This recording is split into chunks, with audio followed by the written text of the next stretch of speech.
Did you know that even though there are tens of thousands of words in the English language, you really only need about 3,000 of them to say anything you need to say?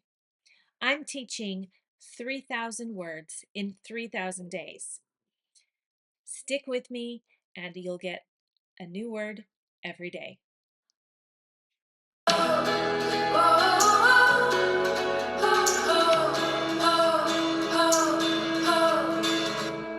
Indoors. Indoors. So we have two words here. We can say indoor, and when we say indoor, it's an adjective. We're talking about indoor activities or an indoor voice. Indoors is the place. It means inside, in, or within, but it's talking specifically about being inside of a house or some kind of a building. We decided to stay indoors all afternoon because the storm made outdoor travel unsafe. So here we see outdoor travel. There's no S here because we're using it as an adjective. Indoors is being used as the place. That's a noun.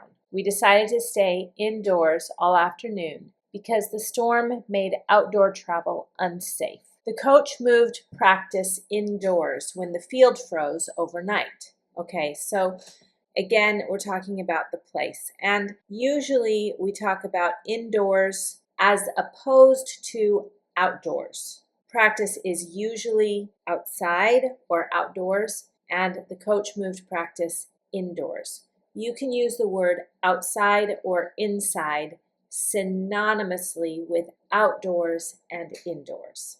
Children who spend more time indoors often engage with screens and structured activities. Here the term is slightly cautionary because we're all worried about our children not getting enough outdoor time. They spend too much time indoors. So I was thinking about this. When my children were very, very small, they were 1 and 3, and we moved to an apartment. We were waiting to be able to buy a new house, but we needed to have a place to live for a short period of time, and we wanted it to be very inexpensive. So we moved to an apartment complex that was not the safest place to be. I figured it's only a couple months, it's going to be fine. While I was there, I didn't feel comfortable taking my children outdoors because the place was not safe. So we stayed indoors. And I realized something. This criticism about children spending too much time indoors, has a lot to do with our economic ability to be safe in our neighborhoods. So if we are lower income or can't afford a safer area, then our children will spend more time indoors because we're still good parents. We just can't afford a safer place to live. So this worry about children spending too much time indoors is often overlooking a larger problem, that our neighborhoods aren't safe for our children to be outdoors. Do you see how I used indoors and outdoors as nouns? They always mean inside a house or a building and outside of a house or a building. So while this one has a slightly negative or cautionary connotation, it really is just the situation a lot of families are in.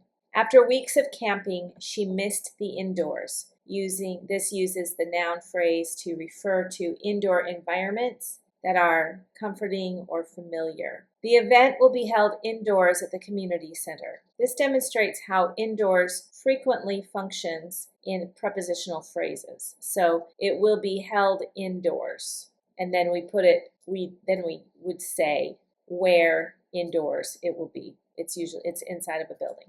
The opposite of indoors is outdoors. The noun is indoors, and the adjective is indoor. We want to use our indoor voices, please. That means we don't yell. I really hope that you enjoyed this word. Use it 5 times today, write it down, commit it to memory, and I'll see you in the next lesson.